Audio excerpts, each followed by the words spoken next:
বিশ্বাস করব। কিছুক্ষণ আগে এই কথা বলেছে নবীজির চাচা আবু লাহাব এই কপাল পরাটা পাথর একটা হাতে নিয়ে নবীজির দিকে জোরে নিক্ষেপ করে দিল, নাউযুবিল্লাহ। পাথরটা নবীজির গায়ে লাগে নাই। এই পাথর নিক্ষেপের সময় কপাল পরা আবু লাহাব বলল, তাব্বাল্লাকা লিহাযা জামাতানা, মুহাম্মদ তোমার ধ্বংস হোক, তুমি কি এই কথা বলার জন্যই আমাদেরকে এখানে একত্রিত করেছ? কত নিকৃষ্ট আচরণ। নবীজি কোনো আঘাত করেন নাই, নবীজি কোনো গালি দেন নাই, কোনো বাজে কথা বলেন নাই, জোর করে এমপি মন্ত্রী হতে চান নাই, জায়গা জমি দখল করতে চান নাই, শুধুমাত্র মহা সত্যের কথাটা বলেছেন। আল্লাহ তাআলার চাইতে বড় সত্য কি আর কিছু হতে পারে? সব থেকে মহা সত্য কি? আল্লাহ এক, তার কোনো শরীক নেই। আল্লাহ রাব্বুল আলামিন এত অসন্তুষ্ট হলেন, নবীজি কিছুই বলেন নাই, কিছুই করেন নাই। হয়তো মনে কষ্ট পেয়েছেন চাচার এই আচরণে। আপন চাচা হয়ে কিভাবে আমাকে অভিশাপ দিতে পারলো, বদদোয়া করতে পারলো, আর আমার দিকে কিভাবে পাথর নিক্ষেপ করতে পারলো, এটা নবীজি হয়তো মানুষ হিসাবে মনে কষ্ট পেয়েছেন, আঘাত পেয়েছেন, কিন্তু চাচাকে পাল্টা আঘাত করেন নাই, বাজে কোনো কথা বলেন নাই। কিন্তু আমার আপনার নবীকে আল্লাহ তাআলা এত পছন্দ করেন, এত ভালোবাসেন, নবীজির কিছু বলতে হয় নাই। আল্লাহ তাআলা কোরআনে আয়াত নাযিল করে দিলেন, তাব্বাত ইয়াদা আবি লাহাবি ওয়া তাব। আল্লাহ তার সম্পর্কে আলোচনা করেছেন। আল্লাহ রাব্বুল আলামিন বলেন, ইন্না ইদ্দাতাশ শুহুরি ইনদাল্লাহি 12 শাহরান ফি কিতাবিল্লাহি ইয়াওমা খালাকাস সামাওয়াতি ওয়াল আরদা মিনহা আরবাআতুন হুরুম। আল্লাহ রাব্বুল আলামিন বলেন, অবশ্যই ওই আসমান এবং পৃথিবী সৃষ্টির ওই শুরুর দিন থেকে, আসমান যেদিন সৃষ্টি করা হয়েছে সেই দিন থেকে, জমিন এই পৃথিবী যেদিন সৃষ্টি করা হয়েছে সেই দিন থেকে, আল্লাহ তাআলা বলেন, আমি আল্লাহর বিধানে বছরে মাস হলো 12টি। সুবহানাল্লাহ। 1-2 হাজার বছরের ইতিহাস না, 1-2 কোটি বছরের ইতিহাস না। আল্লাহ তাআলা বলছেন, যেদিন থেকে আসমান সৃষ্টি হয়েছে, যেদিন থেকে আমি আল্লাহ জমিন সৃষ্টি করেছি, ওই দিন থেকেই আমি আল্লাহ তাআলা আমার বিধানে বছরে মাস নির্ধারণ করেছি 12টি। যেহেতু আল্লাহ তাআলা নিজে থেকে এটি নির্ধারণ করে দিয়েছেন, আর সব কিছুর সৃষ্টিকর্তা কে? কেউ মানুক আর না মানুক, এজন্য তিনি যেহেতু আসমান জমিন সৃষ্টি করার পরে ওই সময়েই মাস 12টি নির্ধারণ করে দিয়েছেন। আল্লাহ তাআলার এই ক্ষমতার মধ্যে অন্য কেউ আর ভাগ বসাতে পারেনি। আল্লাহ রাব্বুল আলামিন বলেন, বছরে মাস হলো 12টি, আর এই 12টি মাসের মধ্যে মিনহা আরবাআতুন হুরুম, 4টি মাসকে আমি আল্লাহ তাআলা বিশেষভাবে সম্মানিত করেছি, নিষিদ্ধ মাস ঘোষণা করেছি। ইসলামের প্রথম যুগে এই 4টি মাসে সব ধরনের যুদ্ধ, লড়াই, ঝগড়া নিষিদ্ধ করে দেওয়া হয়েছিল। পরবর্তীতে এই বিধানটা বাতিল করে দেওয়া হয়েছে। এই নিষিদ্ধ মাসগুলোর মধ্যে একটি মাস হলো মুহররম মাস। মুহররম শব্দের 2টি অর্থ, একটি অর্থ হলো নিষিদ্ধ, মুহররম শব্দের আরেকটি অর্থ হলো সম্মানিত। নিষিদ্ধ এই কারণে মুহররম মাসে ইসলামের প্রাথমিক যুগে যুদ্ধ করা নিষেধ করে দেওয়া হয়েছিল। আর যেহেতু যুদ্ধ করা নিষেধ ছিল, অবশ্যই এই মাসটা একটা সম্মানিত মাস ছিল। এই জন্যই মুহররম একই সাথে 2টি অর্থে পরিচিতি লাভ করে। একটি হলো সম্মানিত মাস এবং আরেকটি হলো নিষিদ্ধ মাস। আল্লাহ রাব্বুল আলামিন বলেন, যালিকাদ দীনুল কাইয়্যিম, আর এটাই হলো প্রতিষ্ঠিত দিন। ফালা তাযলিমু ফীহিন্না আনফুসাকুম, সুতরাং এই মাসগুলোতে, এই সময়ে তোমরা একে অপরের প্রতি কোনো জুলুম করো না, অবিচার করো না। ওয়াকাতিলুল মুশরিকিনা কাফাতান কামা ইউকাতিলুনাকুম কাফা, আর কাফেররা যখন তোমাদের সাথে দলবদ্ধভাবে তোমাদের বিরুদ্ধে লড়াই করে, আমার দুশমন, আমার দ্বীনের দুশমন, ইসলামের দুশমনেরা যখন তোমাদের মুসলমানদের বিরুদ্ধে ঐক্যবদ্ধভাবে, ঐক্যজোট করে দলবদ্ধভাবে যখন তারা তোমাদের বিরুদ্ধে লড়াই করে, আমি আল্লাহ নির্দেশ দিলাম ওই সমস্ত বেঈমান জালেম কাফেরদের বিরুদ্ধে তোমরাও ইমানদারেরা ঐক্যবদ্ধভাবে তোমরা পাল্টা লড়াই করবে। যদি কাফেরের গোষ্ঠী কখনো তোমাদের বিরুদ্ধে দল বেঁধে যুদ্ধ করতে আসে, লড়াই করতে আসে, আমি আল্লাহ বলছি না তোমরা মুসলমানেরা হাত গুটিয়ে বসে থাকবে না। ওরা যদি দল বেঁধে তোমাদের বিরুদ্ধে আক্রমণ করতে আসে, আমি আল্লাহ অনুমতি দিয়ে রাখলাম, নির্দেশ দিয়ে রাখলাম, তোমরাও পাল্টা তাদের বিরুদ্ধে ঐক্যবদ্ধভাবে দলবদ্ধভাবে লড়াই করবে। বিধানকার বিনা কারণে অযথা আমরা কোনো মুসলমানকে কষ্ট দিব না। আমার প্রতিবেশী কোনো হিন্দু যদি আমার সাথে খারাপ ব্যবহার না করে, আমি মুসলমান তার সাথে খারাপ ব্যবহার করতে পারি না। আমার প্রতিবেশী কোনো খ্রিস্টান যদি আমার উপরে জুলুম না করে, আমি তার উপরে কোনো প্রকারে জুলুম করতে পারি না। হিন্দু হলো খ্রিস্টান হলো বান্দা কার? আল্লাহ তাআলা। যতক্ষণ পর্যন্ত আমার প্রতিবেশী কোনো খ্রিস্টান কোনো হিন্দু আমার সাথে কোনো খারাপ ব্যবহার না করবে, আমি মুসলমান তার সাথে কোনো প্রকারের খারাপ ব্যবহার করতে পারবো না। বরং মুসলমান যদি গরিব হয়, হিন্দু খ্রিস্টান যদি দরিদ্র হয়, গরিব হিন্দু খ্রিস্টানদেরকে তাদের খানা পিনার ব্যবস্থা করা, তাদের পোশাকের ব্যবস্থা করা, তাদের চিকিৎসার ব্যবস্থা করা, এগুলো ইসলামের সওয়াবের কাজ হিসাবে ঘোষণা করা হয়েছে। সুবহানাল্লাহ। শুধু নিষেধ হলো অমুসলমানদের পূজায় যাওয়া যাবে না, তাদের যে ধর্মের কাজ সেখানে যাওয়া যাবে না। কারণ পূজা করাই হয় আল্লাহর বিরুদ্ধে। পূজা কার বিরুদ্ধে করা হয়? মূর্তি বানানো হয় কার বিরুদ্ধে? যেই কাজ সরাসরি আল্লাহর বিরুদ্ধে, ওই কাজে কোনো মুসলমান অংশ নিতে সহযোগিতা করতে পারে না। তবে অসহায় গরিব হিন্দুদেরকে তাদের চিকিৎসার পিছনে, খানা পিনার পিছনে, পোশাক আশাকের পিছনে আমরা মুসলমানেরা সহযোগিতা করতে পারি। এটা আল্লাহ তাআলা এবং তার রাসূল অনুমতি দিয়েছেন। তবে লড়াই করতে আসলে, আমাদের ইসলামের ক্ষতি করতে আসলে, আমাদের মুসলমানদের ক্ষতি করতে আসলে, তখন হাতে চুরি পড়ে আমাদেরও বসে থাকার কোনো অনুমতি নাই। পাল্টা দাঁত ভাঙা জবাব দিয়ে দিতে হবে। আল্লাহ তাআলা সাহস দিয়েছেন, ওয়া'লামু আন্নাল্লাহা মা'আল মুত্তাকিন। তোমরা জেনে রাখবে, মনে রাখবে, যারা আমি আল্লাহকে ভয় করে চলে, যারা মুত্তাকি, অবশ্যই আমি আল্লাহ তাদের সাথে থাকি। সুবহানাল্লাহি ওয়া বিহামদিহি। তাহলে আল্লাহ তাআলার হিসাবে একেবারে নির্দিষ্টভাবে বছরের মাস কয়টি? 12টি। তো ইংরেজি বছরের প্রথম মাস জানুয়ারি, বাংলা বছরের প্রথম মাস বৈশাখ, আরবি বছরের প্রথম মাস, বলেন সবাই, আরবি বছরের প্রথম মাস কি? মুহররম।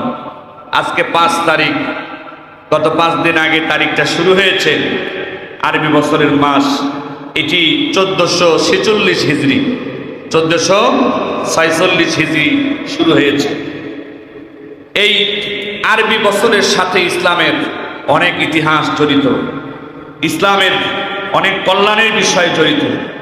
মুহররম মাসে বিশেষভাবে নবী করিম সাল্লাল্লাহু আলাইহি ওয়াসাল্লাম তিনিও রোজা রেখেছেন এবং আমাদেরকেও তিনি রোজা রাখতে বলেছেন।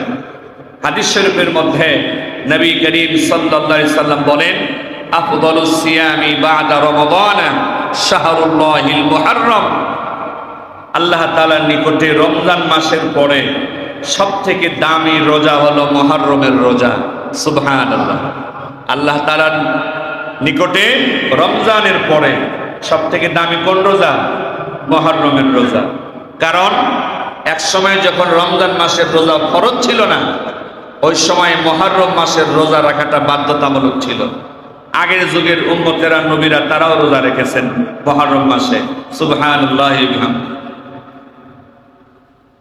আল্লাহ রাব্বুল আলামিন মুহররম মাসকে সম্মানিত মাস হিসেবে ঘোষণা করেছেন।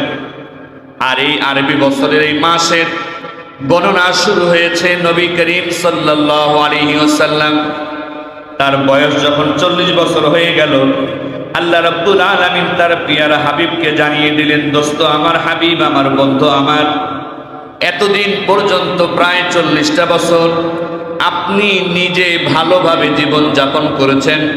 আপনার ব্যক্তিগত জীবনকে আপনি পরিষ্কার, পবিত্র, পরিচ্ছন্ন রেখেছেন। এই 40টা বছরে কোনো মিথ্যা আপনাকে স্পর্শ করতে পারে নাই, কোনো হিংসা অহংকার আপনাকে স্পর্শ করতে পারে নাই, কারোর সঙ্গে আপনার কোনো ঝগড়া হয় নাই, কোনো বিবাদ হয় নাই, কোনো ঝামেলা হয় নাই। আপনি পূত, পবিত্র এবং মহান চরিত্রের অধিকারী করে আমি আল্লাহ আপনাকে বানিয়েছি। এই 40টা বছরে যদিও নবী হিসাবে লোকদের মাঝে আমি আপনাকে পরিচিত করে দেই নাই, ঘোষণা করে দেই নাই, এরপরও আপনার চরিত্রে কোনো প্রকারের কলঙ্ক আমি আল্লাহ লাগতে দেই নাই। এতদিন পর্যন্ত একা একা ভালো হয়ে চলেছেন, ভালো পথে চলেছেন, ভালো আদর্শে চলেছেন। আর একা একা ভালো হয়ে চললে হবে না, একা একা সৎ হয়ে চললে হবে না। আজ থেকে মহান গুরু দায়িত্ব আমি আপনাকে দিলাম। আপনি যেইভাবে ন্যায়ের পথে চলেন, সত্যের পথে চলেন, আপনাকে স্পষ্টভাবে দায়িত্ব অর্পণ করা হলো। আজকে থেকে সমাজের প্রত্যেকটা লোককে ভালো কাজের দিকে আহ্বান করা এবং অন্যায় কাজে নিষেধ করা আপনার দায়িত্ব হয়ে গেল। সুবহানাল্লাহ। আপনাকে নবুয়তের মহান দায়িত্ব দেওয়া হলো। আপনি এখন নিজে আর ভালো হয়ে চললে হবে না, অন্যদেরকেও ভালো বানানোর আপ্রাণ চেষ্টা আপনাকে করে যেতে। নবী করিম সাল্লাল্লাহু আলাইহি ওয়াসাল্লাম আল্লাহ তাআলার পক্ষ থেকে নির্দেশ প্রাপ্ত হয়ে প্রথমে 3 বছর গোপনে গোপনে নিজের খুব ঘনিষ্ঠ বন্ধু বান্ধবদের কাছে এক আল্লাহর দাওয়াত দিলেন, ইসলামের দাওয়াত দিলেন, সত্যের দিকে আহ্বান করলেন, জান্নাতের কথা শোনালেন, জাহান্নামের কথা শোনালেন। ঘনিষ্ঠ জনদের মধ্যে প্রিয় বন্ধু আবু বকর, তিনি ইসলাম গ্রহণ করলেন। নবীজির একমাত্র স্ত্রী ওই সময়ে হযরতে খাদিজাতুল কুবরা রাদিয়াল্লাহু তাআলা আনহা, তিনিও ইসলাম গ্রহণ করলেন। হযরতে ওসমান ইসলাম গ্রহণ করলেন, হযরতে আলী ইসলাম গ্রহণ করলেন। 3 বছর পর্যন্ত গোপনে গোপনে ইসলামের দাওয়াত চলল। 3 বছর পার হয়ে যাওয়ার পর নবীজির বয়স যখন 43 বছর থেকে 44 বছরে পদার্পণ করেছে, আল্লাহ রাব্বুল আলামিন জানিয়ে দিলেন, দোস্ত আমার, আর গোপনে গোপনে ইসলামের দাওয়াত দিলে হবে না, সত্যের কথা বললে হবে না। ঘোষণা দিয়ে এখন থেকে প্রকাশ্যে আপনাকে এক আল্লাহর কথা, সত্যের কথা উম্মতকে জানাতে হবে। সুবহানাল্লাহ। আল্লাহ রাব্বুল আলামিনের পক্ষ থেকে নির্দেশ প্রাপ্ত হয়ে দয়ার নবী, মায়ের নবী, রহমতের নবী মক্কার একটি পাহাড়ে দাঁড়িয়ে গেলেন। আগে তো মাইকের ব্যবস্থা ছিল না। যখন জাতিকে, এলাকার লোকদেরকে কোনো ঘোষণা শোনাতে হতো, ওই পাহাড়ে দাঁড়িয়ে জোরে আওয়াজে মানুষ ঘোষণা শোনাতো। নবী করিম সাল্লাল্লাহু আলাইহি ওয়াসাল্লাম পাহাড়ের উপরে দাঁড়িয়ে গেলেন, জোরে গলায়, জোরে আওয়াজে নিজ এলাকার লোকদেরকে, আপনজনদেরকে তিনি আহ্বান করলেন। ছোট বড় সকলেই পাহাড়ের সামনে হাজির হয়ে গেল। আল্লাহর রাসূল সাল্লাল্লাহু আলাইহি ওয়াসাল্লাম বললেন, আমার এলাকার লোকেরা, আমার জাতির লোকেরা, আমি যদি তোমাদেরকে বলি যে এই পাহাড়ের উপরে আমি দাঁড়িয়ে আছি, পাহাড়ের পিছনে কি আছে সামনে থেকে তো তোমরা দেখতে পাচ্ছ না, কিন্তু আমি যেহেতু পাহাড়ের উপরে দাঁড়িয়ে আছি, পাহাড়ের সামনে, পিছনে, ডানে বামে সব দিকেই তো আমি দেখতে পাচ্ছি। যদি আমি তোমাদেরকে বলি এই পাহাড়ের পিছনে তোমাদের জানের দুশমন, প্রাণের দুশমন একদল সৈন্যবাহিনী তোমাদের উপরে আক্রমণ করার জন্য তারা রেডি হয়ে পাহাড়ের পিছনে দাঁড়িয়ে আছে, আমি যদি এই সংবাদটা তোমাদেরকে জানাই, তোমরা কি না দেখে আমার কথাটাকে বিশ্বাস করবে? মুসলমান ভাইরে আমার, এক বাক্যে, এক আওয়াজে, এক ভাষায় ওই সময় উপস্থিত মক্কার সমস্ত লোকেরা বলল, মুহাম্মদ, আজকে তোমার বয়স 43 বছর অতিক্রান্ত হয়ে গেছে। আজকে এই 43টা বছরে আমরা সাক্ষী দেই, একটা দিনের জন্য আমরা তোমাকে মিথ্যা কথা বলতে দেখি নাই। সুতরাং তুমি যদি সাক্ষী দাও, তুমি যদি বলো এই পাহাড়ের পিছনে আমাদের উপরে আক্রমণ করার জন্য শত্রু বাহিনী অপেক্ষায় আছে, আমাদের দেখতে হবে না, তোমার দেখাটাকেই আমরা সত্য হিসাবে মেনে নিব, কেননা তুমি আজ পর্যন্ত কোনোদিন মিথ্যা কথা। সবাই বলল, নবীজিকে সত্যবাদী হিসাবে স্বীকৃতি দিল। নবী করিম সাল্লাল্লাহু আলাইহি ওয়াসাল্লাম এখন মহাসত্যের কথাটা তাদের সামনে তুলে ধরলেন।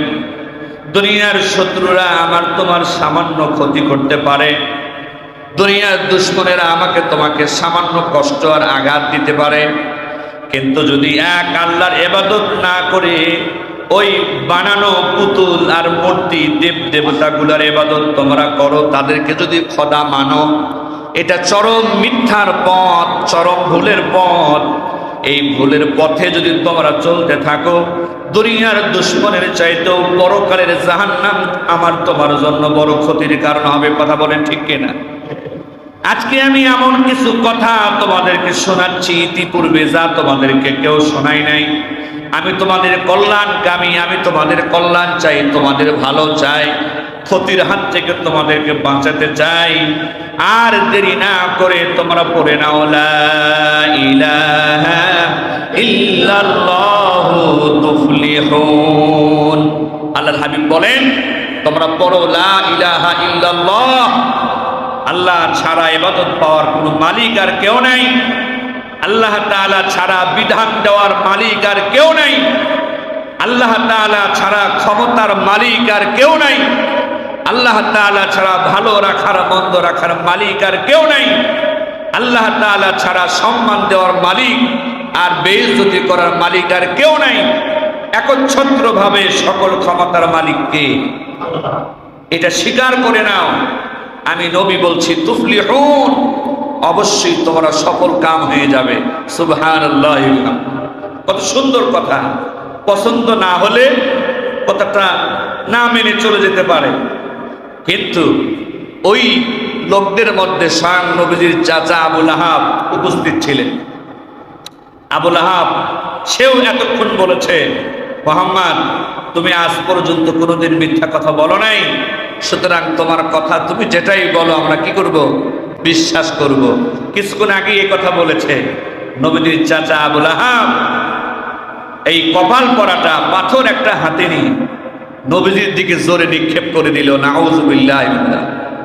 পাথরটা নবীজির গায়ে লাগে নাই। এই পাথর নিক্ষেপের সময় কপাল পরা আবু লাহাব বলল, তাব্বাল্লাকা লিহাযা জামাতানা, মুহাম্মদ তোমার ধ্বংস হোক, তুমি কি এই কথা বলার জন্যই আমাদেরকে এখানে একত্রিত করেছো? কত নিকৃষ্ট আচরণ। নবীজি কোনো আঘাত করেন নাই, নবীজি কোনো গালি দেন নাই, কোনো বাজে কথা বলেন নাই, জোর করে এমপি মন্ত্রী হতে চান নাই, জায়গা জমি দখল করতে চান নাই, শুধুমাত্র মহা সত্যের কথাটা বলেছেন। আল্লাহ তাআলার চাইতে বড় সত্য কি আর কিছু হতে পারে? সব থেকে মহা সত্য কি? আল্লাহ এক, তার কোনো শরীক নেই। আল্লাহ রাব্বুল আলামিন এত অসন্তুষ্ট হলেন, নবীজি কিছুই বলেন নাই, কিছুই করেন নাই। হয়তো মনে কষ্ট পেয়েছেন চাচার এই আচরণে। আপন চাচা হয়ে কিভাবে আমাকে অভিশাপ দিতে পারলো, বদদোয়া করতে পারলো, আর আমার দিকে কিভাবে পাথর নিক্ষেপ করতে পারলো, এটা নবীজি হয়তো মানুষ হিসাবে মনে কষ্ট পেয়েছেন, আঘাত পেয়েছেন, কিন্তু চাচাকে পাল্টা আঘাত করেন নাই, বাজে কোনো কথা বলেন নাই। কিন্তু আমার আপনার নবীকে আল্লাহ তাআলা এত পছন্দ করেন, এত ভালোবাসেন, নবীজির কিছু বলতে হয় নাই। আল্লাহ তাআলা কোরআনে আয়াত নাযিল করে দিলেন, তাব্বাত ইয়াদা আবি লাহাবি ওয়া তাব। আল্লাহ তাআলা পাল্টা একই শব্দ ব্যবহার করলেন। আবু লাহাব বলেছে, তাব্বাল্লাকা লিহাযা জামাতান, মুহাম্মদ তোমার ধ্বংস হোক, এই জন্যই কি তুমি আমাদেরকে একত্রিত করেছো? আল্লাহ তাআলা এই তাব্বাত শব্দই ব্যবহার করলেন। তাব্বাত ইয়াদা আবি লাহাবি ওয়া তাব, ধ্বংস হোক আবু লাহাবের দুই হাত। এই হাত দিয়ে তো নবীর দিকে পাথর নিক্ষেপ করেছে। অমা কাসাব, এবং যা কিছু সে অর্জন করেছে, আবু লাহাবের দুই হাত ধ্বংস হোক, এবং আবু লাহাব যা কিছু অর্জন করেছে সব কিছু ধ্বংস হোক। আবু লাহাব নবীজিকে বদদোয়া দিয়েছে একবার, আল্লাহ তাআলা আবু লাহাবের বিরুদ্ধে নিজে বদদোয়া দিলেন কিয়ামত পর্যন্ত, 1000 কোটি বছর ধরে। নাউযুবিল্লাহি মিন যালিক। কোরআনে আয়াত আছে কি নাই? আজকে তো দুনিয়াতে নবীও নাই, আবু লাহাবও নাই, আয়াত ঠিকই আছে। আমরা এখনো এটা তেলাওয়াত করি, তাব্বাত ইয়াদা আবি লাহাবি ওয়া তাব। আল্লাহ তাআলা তার রাসূলের অপমান, তার রাসূলের প্রতি আঘাত, তার রাসূলকে বেইজ্জতি, এটা আল্লাহ তাআলা কোনো মতেই সহ্য করেন না। এখনো একদল কপাল পড়া, একদল দুর্ভাগা, এরা সুযোগ পেলেই আল্লাহ তাআলা রাসূলের বিরুদ্ধে কথা বলার চেষ্টা করে, নবীদের চরিত্রের বিরুদ্ধে কালিমা লেপনের চেষ্টা করে। মাঝে মাঝেই কিছু ব্যক্তি নবী করিম সাল্লাল্লাহু আলাইহি সাল্লামের কিছু কাজ নিয়ে, কিছু কর্ম নিয়ে তার নবীজিকে দোষ দেওয়ার চেষ্টা করে।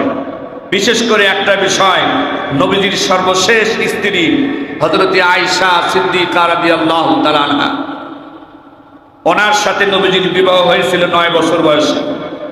এটি আল্লাহ তাআলার নির্দেশে হয়েছে, আল্লাহ তাআলা বলেছেন তাই বিবাহ হয়েছে। কোনো একটা বিবাহ আল্লাহ তাআলার ইশারা ইঙ্গিত ছাড়া নবীজি করেন নাই। প্রথম বিবাহ তো হয়েছে একজন তালাক প্রাপ্তা বিধবা মহিলার সাথে, হযরত খাদিজাতুল কুবরা রাদিয়াল্লাহু তাআলা আনহা। নবীজির বয়স 25 বছর, খাদিজার বয়স প্রায় 40 বছর। 15 বছরের ছোট ছিলেন নবীজি। এবং হযরত খাদিজা এর আগেও আর 2টা স্বামীর সাথে তিনি সংসার করেছেন। সেই সংসারগুলো ভেঙে যাওয়ার পরে তিনি যখন একা ছিলেন, বিধবা ছিলেন, এরপরে নবীজির সঙ্গে হযরত খাদিজার বিবাহ হয়। তখন পর্যন্ত সমাজের লোকজন নবীজিকে নবী হিসাবে জানতো না, ঘোষণা হয়নি। তো আল্লাহ তাআলার হিসাবে তো আগে থেকেই তিনি নবী, কিন্তু ঘোষণা হয়েছে 40 বছর বয়সের পরে এই দুনিয়াতে। এর আগে আল্লাহ তাআলা তো জানতেন কাকে তিনি নবী বানাবেন, কাকে বানাবেন না। এই হিসাব জানা আছে কার? আল্লাহ তাআলা। এবং প্রায় 53 বছর বয়স পর্যন্ত এই বিধবা 2 স্বামী থেকে আসা এই স্ত্রীকে নিয়েই 53 বছর বয়স পর্যন্ত নবীজি সংসার করেছেন। আর কোনো বিবাহ করেন নাই, একটা বিবাহ করেন নাই, শুধু একটাই। এটা নিয়ে চলেছেন কত বছর?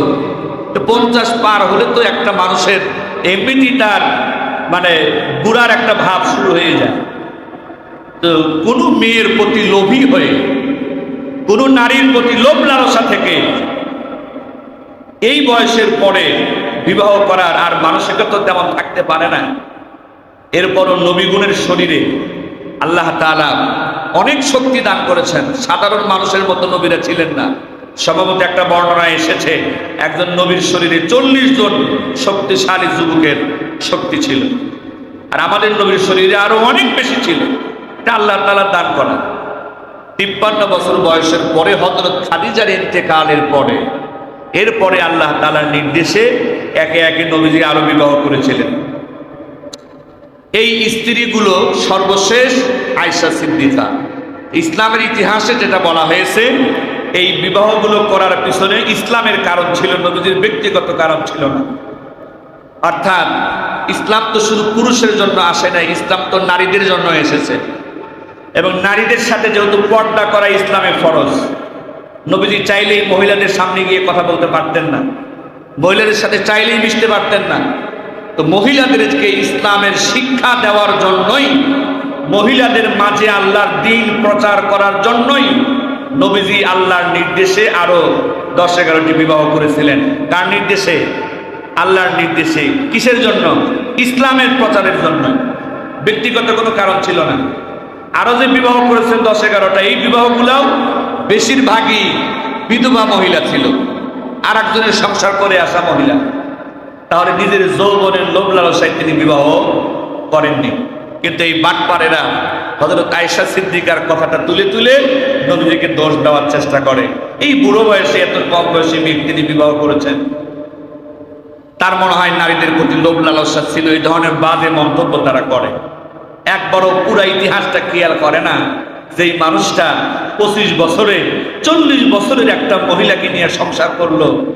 যদি তার লোভ লালসা থাকতো, 25 বছরের যুবক কোনোদিন 40 বছরের বিধবা মহিলাকে বিবাহ করতে পারতো না। এরা বেইনসাফি করে, জুলুম করে আমার রাসূলের চরিত্রের উপরে। এই কয়েকদিন আগেই খুব ফেসবুকে দেখলাম লেখালেখি হচ্ছে, এক এসপি বাংলাদেশের, ওর বাপ একজন বন খেকো দুর্নীতিবাজ, বন বিভাগকে নষ্ট করে দিয়েছে। তারই ছেলে আবার এসপি। এই বাটপারও বলেছে যে আমি এই বিষয়টা মানতে পারি না, 9 বছরের একটা মেয়েকে নবীজি কিভাবে বিবাহ করলো, এই যুগে যদি কেউ করতো আমি তাকে শিশু ধর্ষণকারী বলতাম, নাউযুবিল্লাহি বিল্লাহ। অথচ আগের যুগে এই 50-100 বছর আগে আমাদের দেশেও অনেক পরিবারে একদম জন্মের পরে ছোটবেলাতেই বিয়ে শাদী হয়েছে। এরকম কিছু ঘটনা আছে কি নাই? পছন্দ করে বাপ মা ছোটবেলাতেই বিয়ে শাদী দিয়ে রেখেছে, এরা বড় হলে সংসার করবে, আমরা বিয়ে দিয়ে রাখলাম। এমনকি বঙ্গবন্ধু শেখ মুজিবুর রহমান তিনি যে বিবাহ করেছেন, যখন তার বিবাহ হয় তার স্ত্রী শেখ ফজিলাতুন নিসা, তার বয়স ছিল মাত্র 6 বছর। কয় বছর? এটা বঙ্গবন্ধুর নিজের লেখা আত্মজীবনী, অসমাপ্ত আত্মজীবনী একটা বই বের হয়েছে। এখানে নিজে তার ইতিহাসটা লিখেছেন, নিজে লিখেছেন। সেখানে উনি বলেছেন আমার স্ত্রীর বয়স ছিল 6 বছর। এই তো চলমান কথায়, কয়েকদিন আগের কথা, এরকম আরো অনেক কথা পাওয়া যাবে। বিষয়টা হলো, ইসলাম বিবাহের জন্য বয়সটা বাধ্যতামূলক করে নাই। সব এলাকার আবহাওয়া এক না, পরিবেশ এক না, সব এলাকার মানুষের বয়সও এক না, সব দেশের মানুষের কিন্তু গড় আয়ু এক না। কিছু দেশের মানুষের গড় আয়ু বেশি, কিছু দেশের মানুষের গড় আয়ু কম। কিছু দেশের মানুষ তাড়াতাড়ি যৌবন প্রাপ্ত হয়, কিছু দেশের মানুষ দেরি করে যৌবন প্রাপ্ত হয়। এইটার সাথে ওই দেশের আবহাওয়ার পরিবেশের একটা সম্পর্ক আছে। এই জন্য এক গণহারে সব দেশে 18 বছরের আগে বিয়ে দেওয়া যাবে না, এই কথাটা ইহুদি খ্রিস্টানদের থেকে আসা কথা। কেন? ওদের টার্গেট হলো 18 বছর পর্যন্ত একটা ছেলে মেয়ের বিবাহ যদি ঠেকানো যায়, এই 18 বছর হতে হতেই ছেলে মেয়ে নাটক দেখে, সিনেমা দেখে, অশ্লীলতা শিখে 18 বছরের আগেই তার চরিত্রকে ধ্বংস করে দেওয়া যাবে। এই কুচিন্তা ভাবনা থেকেই ওই ইহুদি খ্রিস্টান রাষ্ট্রগুলো জাতিসংঘের মাধ্যমে একটা অগ্রহণযোগ্য আইন আমাদের মুসলিম দেশগুলোর উপরেও চাপিয়ে দিয়েছে। নাউযুবিল্লাহি বিল্লাহ। ওরা বলেছে 18 বছর আগে বিবাহ করা যাবে না, অথচ পতিতালয়ে গেলে 9-10 বছরের পতিতা পাওয়া যায়।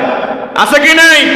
ওই ইহুদি দেশে, খ্রিস্টান দেশে, আমেরিকা বলেন, ব্রিটেন বলেন, 9, 10, 11, 12 বছরেই তাদের ছেলেগুলো মেয়েগুলো প্রকাশ্যে জেনাবা বিচার করে।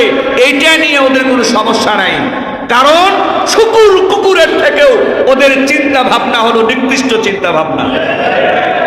ওই চিন্তা আমাদের উপরে চাপিয়ে দিয়েছে। এই জন্য বিবাহের দায়িত্ব দেওয়া হয়েছে মা বাবার উপরে, পিতার উপরে, দাদার উপরে, চাচার উপরে। আল্লাহ তাআলা বলেছেন, এই মুরব্বীরা তো ছোট না, তারা তো বড়। মুরব্বীরা ছেলে মেয়ের তাদের পরিবেশ পরিস্থিতির উপরে খেয়াল করে তারা বিবাহের উপযুক্ত হয়েছে কিনা, বয়স হয়েছে কিনা, তাদের দ্বারা চরিত্র নষ্টের কোনো আশঙ্কা তৈরি হচ্ছে কিনা, সব দিকে খেয়াল করে বাবা তার ছেলে মেয়ের বিবাহের ব্যবস্থা করবে। এই বিধান দিয়েছেন কি? আল্লাহ তাআলা। সিদ্ধান্ত নেবেন বাবা, সিদ্ধান্ত নেবেন দাদা, চাচা। তবে ছেলে মেয়ের সাথে পরামর্শ করতে বলা হয়েছে। জোর করে আবার বিবাহ দেওয়া নিষেধ, পরামর্শ করতে হবে। খোঁজ নেবেন বাবা, ছেলে মেয়ে বের করবেন বাবা, কিন্তু সন্তানদের সাথে পরামর্শ করে বিবাহ দিতে বলা হয়েছে। আজকে ওই ইহুদি খ্রিস্টানদের চক্রান্তে আমাদের 10 বছর, 11 বছর, 12 বছর, 13 বছর কত ছেলে, কত মেয়ে মা বাবাকে অবজ্ঞা করে, অসম্মান করে ঘর থেকে বের হয়ে চরিত্রকে ধ্বংস করে দিচ্ছে। একটা দুইটা না, হাজারো ঘটনা আছে, হাজারো ঘটনা আছে। নবী করিম সাল্লাল্লাহু আলাইহি ওয়াসাল্লাম মক্কায় দ্বীনের দাওয়াতের পরে যখন তিনি বাধাপ্রাপ্ত হলেন, কেমন বাধা? 13টা বছর পর্যন্ত মক্কায় তিনি দ্বীনের দাওয়াত দিয়ে গিয়েছেন। খুব বেশি মানুষ সেখানে ইসলাম গ্রহণ করে নাই। আবু জেহেলের নেতৃত্বে বিভিন্নভাবে রাসূলকে দ্বীন প্রচারে বাধা দেওয়া হয়েছে, সরাসরি আঘাত করে দেওয়া হয়েছে। আবু জেহেল মাঝে মাঝে বিশ্বনবী যখন নামাজে দাঁড়ায় যেত, সেজদায় যাওয়ার পর উটের পচা বড় নারী বুড়ি নবীর মাথার উপরে আবু জেহেল চাপায় দিয়েছে। নাউযুবিল্লাহ। অনেক কষ্ট দিয়েছে আল্লাহ রাসূলকে। যখন 13টা বছরও মক্কায় ভালোভাবে দ্বীন প্রতিষ্ঠা হচ্ছিল না, ইসলাম প্রতিষ্ঠা হচ্ছিল না, আল্লাহ তাআলা নির্দেশ দিয়ে দিলেন, নবী আর মক্কায় থেকে সময় নষ্ট করার দরকার নাই। আমি ইসলামের জন্য উর্বর ভূমি বানিয়েছি মদিনা। বলেন না সুবহানাল্লাহ। যান, আপনি মদিনায় চলে যান। ওটা ইসলামের উর্বর ভূমি, পুণ্যভূমি। ওখান থেকে সারা বিশ্বব্যাপী আমার ইসলামকে আমি আল্লাহ ছড়িয়ে দিব। সুবহানাল্লাহ। নবীজি মক্কা থেকে যখন মদিনায় চলে গেলেন, মক্কায় নবীজির তেমন সমাজের শক্তি ছিল না, প্রভাব ছিল না, ক্ষমতা ছিল না। মদিনায় যাওয়ার পর আল্লাহ তাআলা তার এই দুনিয়াতে তেমন দাম ক্ষমতা না থাকলেও মদিনায় যাওয়ার পরে, মক্কার তুলনায় মদিনায় যাওয়ার পরে আল্লাহ তাআলা নবীকে একটা রাষ্ট্রের প্রেসিডেন্ট, প্রধানমন্ত্রী বানিয়ে দিলেন। সুবহানাল্লাহ। এবং সেখান থেকে সারা বিশ্বব্যাপী মাত্র 10 বছরে নবী করিম সাল্লাল্লাহু আলাইহি সাল্লাম ইসলামকে সারা বিশ্বব্যাপী ছড়িয়ে দিতে সক্ষম হয়েছিলেন। সকলে বলেন না আলহামদুলিল্লাহ।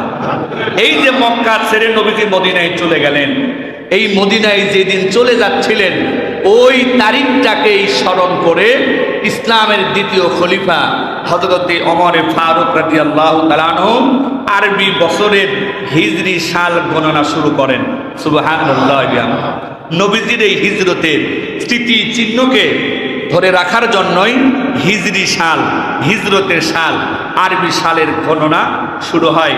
তাহলে 1446 হিজরি এখন, আজ থেকে 1446 হিজরি আগে নবীজি আমার মক্কা থেকে সব কিছু ছেড়ে আল্লাহর জমিনে আল্লাহর দ্বীন কায়েম করার জন্য মদিনায় চলে গিয়েছিলেন। আজ থেকে 1446 বছরের আগে।